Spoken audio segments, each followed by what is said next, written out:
ये हैं भारत के वो 5 महान मुस्लिम राजनेता जिनके आगे किसी की भी नहीं चलती।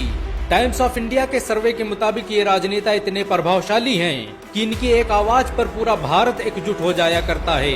इन राजनेताओं को भारत सरकार विभिन्न अवार्ड से सम्मानित कर चुकी है। भारत को विश्व शक्ति बनाने में इन मुसलमानों का बड़ा योगदान रहा। भारत के 5 महान मुस्लिम राजनेताओं की लिस्ट में पहला नाम असदुद्दीन ओवैसी का आता है।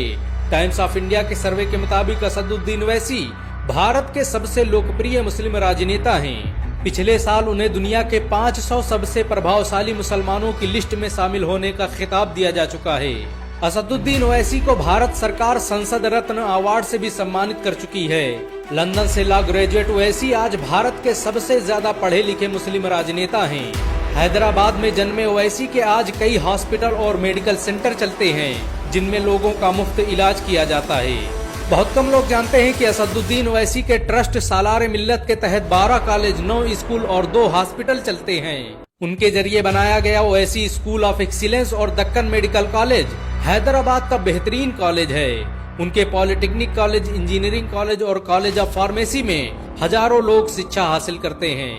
भारत के 5 महान मुस्लिम राजनेताओं की लिस्ट में दूसरा नाम बदरुद्दीन अजमल का आता है। मौलाना बदरुद्दीन अजमल को दुनिया के सबसे प्रभावशाली मुसलमानों की लिस्ट में जगह दी जा चुकी है। बदरुद्दीन अजमल के आज असम में 56 से अधिक स्कूल और 22 डिग्री कॉलेज चलते हैं। उनके द्वारा स्थापित किए गए अस्पतालों में लोगों का मुफ्त में इलाज किया जाता है। बदरुद्दीन अजमल दुनिया की मशहूर परफ्यूम कंपनी अजमल परफ्यूम के मालिक हैं। उनके द्वारा बनाई गई परफ्यूम आज पूरी दुनिया में इस्तेमाल की जाती है। दुबई से लेकर अमेरिका, रूस और जापान में भी इनके शोरूम मौजूद हैं। बदरुद्दीन अजमल की party all India United democratic front Assam की दूसरी सबसे बड़ी पार्टी है। इनके द्वारा स्थापित किया गया अजमल फाउंडेशन आज असम का सबसे बड़ा गैर सरकारी संगठन है। ये संगठन अब तक लाखों लोगों का मुफ्त में केस लड़ चुका है। मौलाना बदरुद्दीन अजमल ने एशिया के सबसे बड़े मदरसे दारुल उलूम देवबंद में शिक्षा हासिल की है। वो वर्तमान में असम के जमीयत उलमाए हिंद के प्रदेश अध्यक्ष भी हैं। मौलाना बदरुद्दीन अजमल को जीत दिलाने में जमीयत उलमाए हिंद का बड़ा किरदार रहा। इनके द्वारा स्थापित किए गए स्कूलों और अस्पतालों से आज पूरा असम फायदा उठा रहा है। अजमल फाउंडेशन द्वारा चलाई जा रही अजमल सुपर 40 नाम की योजना के तहत हर साल 40 मुसलमानों को आईएएस और आईपीएस की मुफ्त शिक्षा दी जाती है। भारत के 5 महान मुस्लिम राजनेताओं की लिस्ट में तीसरा नाम हामिद अंसारी का आता है। यूपी में जन्मे हामिद अंसारी आज भारत के सबसे पढ़े लिखे मुस्लिम राजनेताओं में से एक हैं। उन्हें आधुनिक भारत का अब्राहम लिंकन भी कहा जाता है। हामिद अंसारी ने भारत के लिए जो किया वो आज तक कोई नहीं कर पाया। वो कई सालों तक अलीगढ़ मुस्लिम यूनिवर्सिटी के वाइस चांसलर रहे। फिर लगातार 2 बार उपराष्ट्रपति बनकर उन्होंने इतिहास रच दिया। हामिद अंसारी ने उपराष्ट्रपति रहते हुए मुसलमानों से जुड़े बहुत से बिल पास करवाए। ये कई सालों तक नेशनल माइनॉरिटी कमीशन के अध्यक्ष भी रहे। उपराष्ट्रपति बनने से पहले हामिद अंसारी ने अरब देशों में भारतीय राजदूत के रूप में अपनी सेवाएं दी और कई सालों तक यूनाइटेड नेशन में भारत का प्रतिनिधित्व करते रहे। हामिद अंसारी के खानदान का भारत की आजादी में बड़ा योगदान रहा। इनके दादा मुख्तार अहमद अंसारी जामिया मिलिया इस्लामिया के संस्थापकों में से थे। मुख्तार अहमद अंसारी ने ही भारत में सबसे पहले मेडिकल कॉलेज की स्थापना का ख्वाब देखा था। भारत के 5 महान मुस्लिम राजनेताओं की लिस्ट में चौथा नाम गुलाम नबी आजाद का आता है।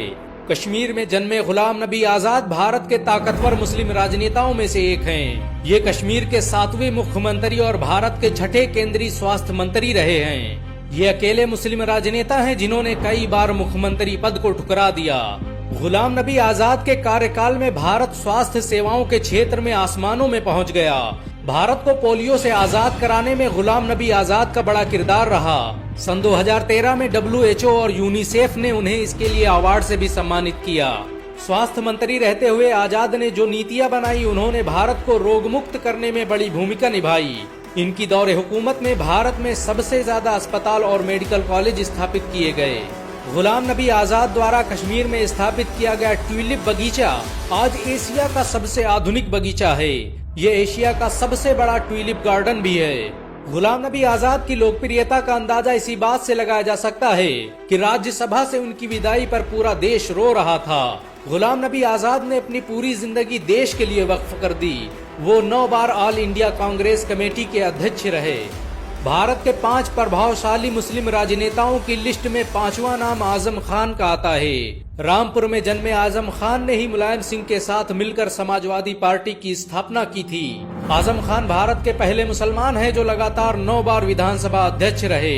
अलीगढ़ मुस्लिम यूनिवर्सिटी से law graduate Azam Khan UP सरकार में सबसे वरिष्ठ कैबिनेट मंत्री थे। इन्हें यूपी का दूसरा मुख्यमंत्री भी कहा जाता था। आजम खान के आज भारत में कई स्कूल और कॉलेज चलते हैं। उनके जरिए स्थापित की गई जौहर यूनिवर्सिटी आज भारत की सबसे बेहतरीन यूनिवर्सिटियों में से एक है। मोहम्मद अली जौहर ट्रस्ट के जरिए बनाई गई ये यूनिवर्सिटी निर्माण और स्थापत्य कला का बेहतरीन नमूना है। 300 एकड़ में फैली इस यूनिवर्सिटी में स्टेडियम से लेकर लाइब्रेरी तक की सुविधा मौजूद है। इस यूनिवर्सिटी में 3000 से अधिक छात्र शिक्षा हासिल कर रहे हैं।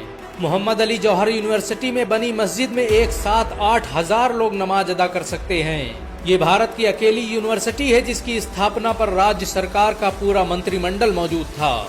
इन सब के अलावा भारत में बहुत से मुस्लिम राजनेता हैं जिन्होंने भारत की अस्मिता, अखंडता और सुरक्षा के लिए अपना सब कुछ कुर्बान कर दिया। भारत को दुनिया में पहचान दिलाने में मुस्लिम राजनेताओं का बड़ा किरदार रहा है। अगर एक मुसलमान होने के नाते आपको गर्व महसूस हुआ हो तो इस वीडियो को लाइक और शेयर जरूर करें। ऐसी और वीडियो को देखने के लिए हमारे चैनल को सब्सक्राइब करें, घंटा जरूर दबाएं।